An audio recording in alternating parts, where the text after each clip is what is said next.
L'heure du débat consacré au foot à 14h30 en direct sur CNews avec deux courageux qui étaient au débrief hier soir sur CNews et qui sont de retour cet après-midi. Karim Zeribi, bonjour à vous. Bonjour. Ancien député européen, conseiller municipal de Marseille et ancien footballeur. Et puis Juan José Dorado, bonjour à vous. Buenas tardes.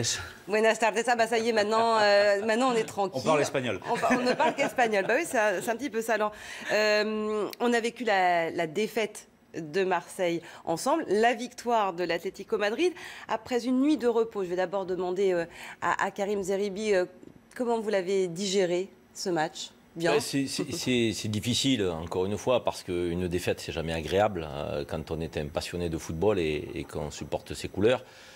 Après, il faut relativiser. Le foot, c'est un jeu. Il y a plus important dans la vie.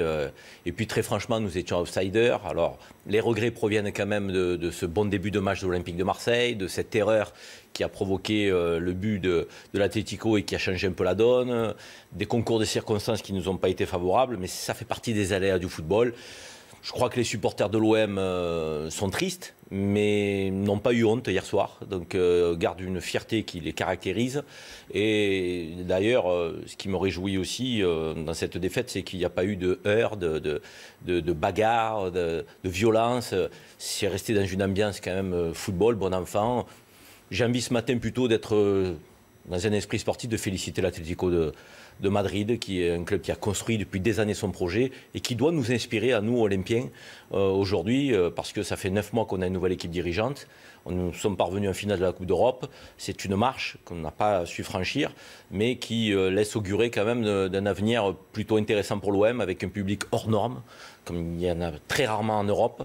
Et c'est une base sur laquelle il faut construire maintenant avec la nouvelle équipe dirigeante. Je crois que l'OM est reparti sur la scène européenne malgré cette défaite hier soir. Les félicitations de Karim Zeribi à l'Atlético Madrid. Et pourtant, le match d'hier ne nous a pas complètement séduit, le match des Madrilènes, très objectivement. C'est vrai que l'Atlético de Madrid, on sait déjà que son jeu n'est pas très beau à voir de façon générale. C'est pas flamboyant. Voilà, par contre c'est assez efficace. Mais hier soir, je pense qu'ils ont eu du mal à rentrer dans le match, notamment à cause de Marseille, qui pendant les 20 premières minutes a vraiment fait bousculer l'Atlético de Madrid, qui a vraiment eu du mal à pouvoir se défaire de ce pressing marseillais et ces débauches physiques qu'on a vues chez les Marseillais. Mais à la fin, c'est vrai que l'Atlético de Madrid, c'est un club d'expérience. Il a déjà joué et perdu aussi beaucoup de finales. Hein, et notamment, mais il faut en perdre aussi pour voilà, gagner, il a perdu 3 finales des Champions League. Hein, 2 face au Real Madrid récemment, en 2014 et 2016, mais il avait perdu en 1974 aussi face au Bayern de Munich. Donc il a quand même perdu déjà 3 finales de Champions League et ils ont fait son jeu, c'est-à-dire attendre. Et puis la chance a été bien évidemment de son côté parce qu'il y a eu cette erreur fatale pour Marseille qui a permis à un Français, à Griezmann, de marquer ses premiers buts, quand même libérateur pour l'Atlético de Madrid qui souffrait beaucoup. Alors oui, justement, parlons d'Antoine Griezmann, c'est quand même l'espoir de l'équipe de France aujourd'hui. C'est notre espoir pour le mondial, Antoine Griezmann, incontestablement. Il fait partie de nos atouts pour l'équipe de France et évidemment, il l'a démontré hier soir. Quand l'Olympique de Marseille a une première occasion, j'ai envie de dire quasiment immanquable avec Germain, il met le ballon au-dessus. Quand Griezmann a 2 occasions, les deux vont au fond. Donc c'est la différence entre un bon joueur de championnat et un grand d'Europe. Je pense que Griezmann fait partie aujourd'hui des grands joueurs en Europe. Il est sollicité par le FC Barcelone. C'est un atout pour l'équipe de France. J'espère qu'il sera plein de fraîcheur physique pour la Coupe du Monde parce qu'il fait partie des points forts de l'équipe nationale. Hier, il nous a tués, il nous a fait mal. Ça, c'est une évidence. Mais bon, je reste français, je soutiens mon équipe nationale et Griezmann fera partie de nos points forts. Un grand d'Europe, vous êtes d'accord avec l'analyse de Karim Zeribi? Sans aucun doute. On a vu comme il a su grandir depuis son passage à la Real Sociedad et son arrivée avec Simeone à l'Atlético de Madrid. C'était pas évident de triompher à l'Atlético de Madrid, qui est une équipe assez rugueuse, et notamment avec un entraîneur très exigeant qui est Simeone. Je me rappelle les premières déclarations de Griezmann quand il est arrivé à Madrid. Il a dit « Je ne me suis jamais entraîné comme ça de ma vie physiquement.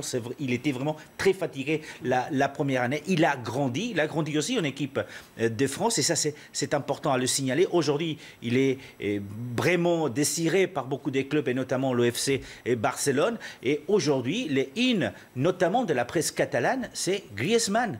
Toute la presse catalane en Griezmann. Donc pour vous montrer effectivement que c'est un grand d'Europe et un grand d'Espagne. C'est important parce que c'est vrai que le jeu de l'Atlético de Madrid n'est pas conforme, j'allais dire, aux qualités intrinsèques de Griezmann. Oui, qui est plutôt flamboyant aussi. Exactement, qui est un technicien créatif, qui joue avec sa vivacité, capable d'avoir des dribbles un peu déroutants. Et le jeu est plutôt physique, c'est un jeu de guerrier, de combat, le jeu de l'Atlético. Il a réussi à faire sa place et à être vraiment la vedette, on va dire, de cette équipe. Alors j'imagine, entouré de joueurs techniques, avec une animation offensive, ce que peut donner Griezmann. Je pense qu'effectivement, ce garçon a encore de très très très beaux jours devant lui.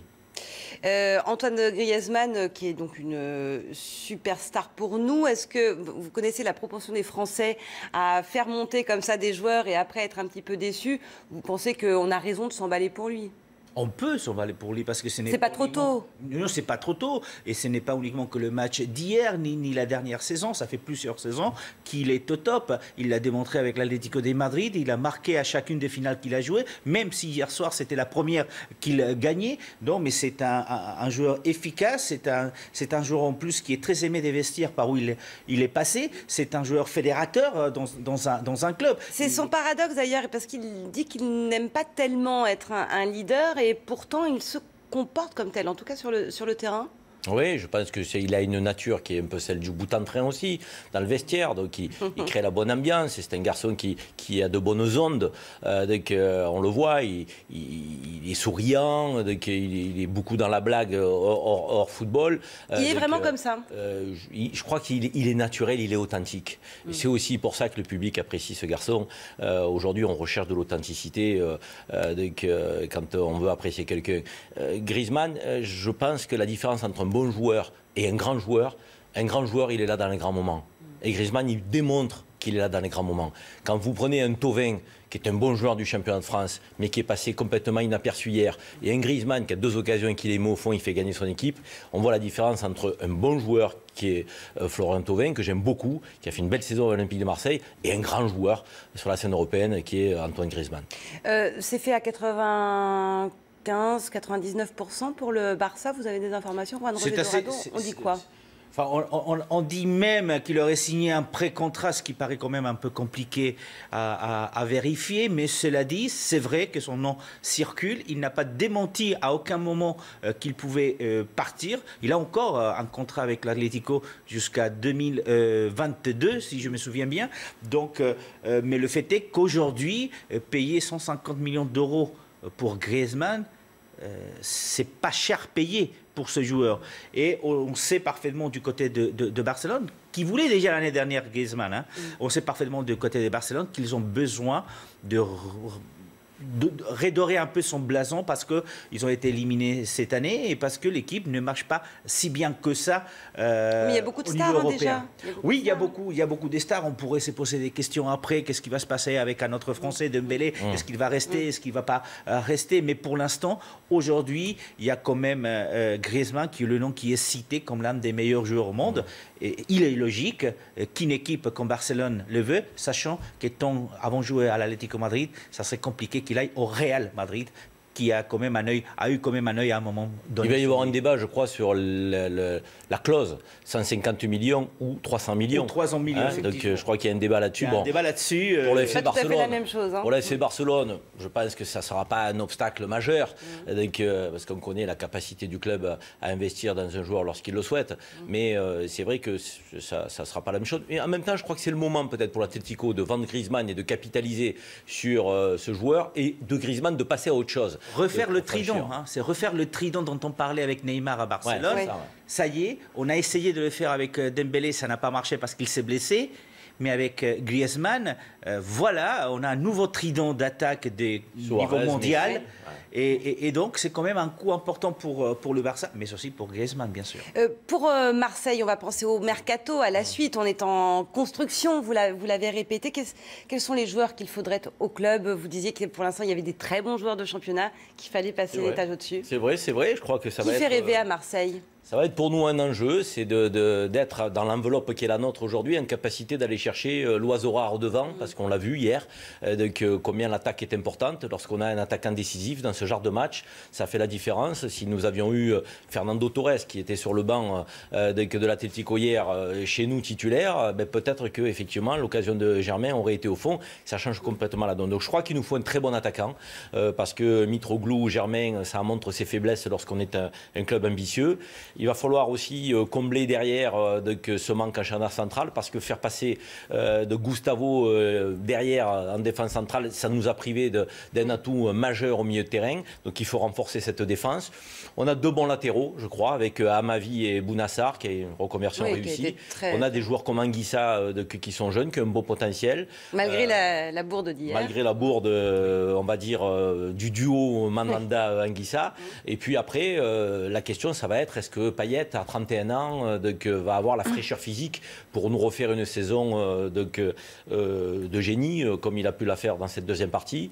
Thauvin, va-t-on le garder ou essayer parce que je crois qu'il est sollicité aussi. Donc voilà, il va falloir construire entre des opportunités sur le mercato qui vont tourner entre 30 et 50 millions pour nous maximum, parce qu'on ne pourra pas aller plus. On n'est pas le FC Barcelone ou le Real de Madrid. Et puis peut-être aussi jouer sur des joueurs qui ne sont pas totalement connus sur la scène européenne et qu'on va peut-être faire éclore et découvrir. Toujours au sein d'un collectif, hein, c'est le maître mot. Hein, c'est le collectif. Je crois que Garcia a bâti quelque chose là. Il faut poursuivre avec la vision Garcia sur cette équipe qui est à la fois solidaire, généreuse sur le plan physique. On l'a vu parce qu'on avait une équipe en face hier qui est une équipe de combat. On n'a pas eu à rougir, en tout cas en première mi-temps. Et puis derrière, l'animation du jeu, il nous faut de la créativité parce que le public de l'OM aime aussi que l'on marque des buts. Oui. Un mot, parce que même le beau jeu à Marseille. Il y a Zubizarreta qui déclarait il y a 48 heures en Espagne que depuis qu'il est arrivé, ils ont suivi près de 700 joueurs.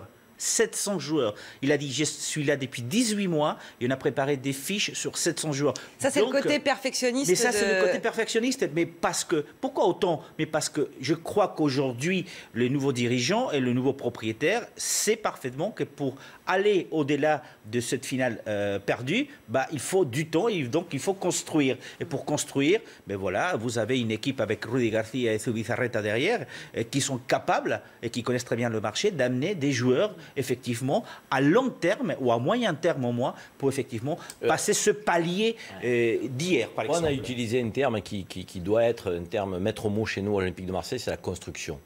La construction nécessite, j'ai envie de dire, de s'inscrire dans le moyen ou long terme. Et avec quelqu'un comme Zubizarreta, qui est quand même un monstre du football à l'échelle internationale, nous avons, je crois, le bon directeur sportif pour aller dénicher des talents, puis aller chercher aussi peut-être des joueurs prêtés qui sont sur le banc des grandes équipes et qui ont besoin de se relancer, de démontrer qu'ils sont encore dans le coup.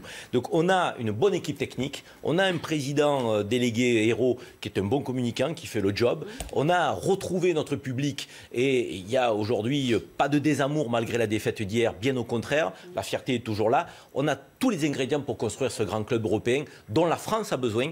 Et je crois très sincèrement, et je ne fais offense à personne, que seul Marseille est capable de redevenir un grand d'Europe concernant des équipes françaises.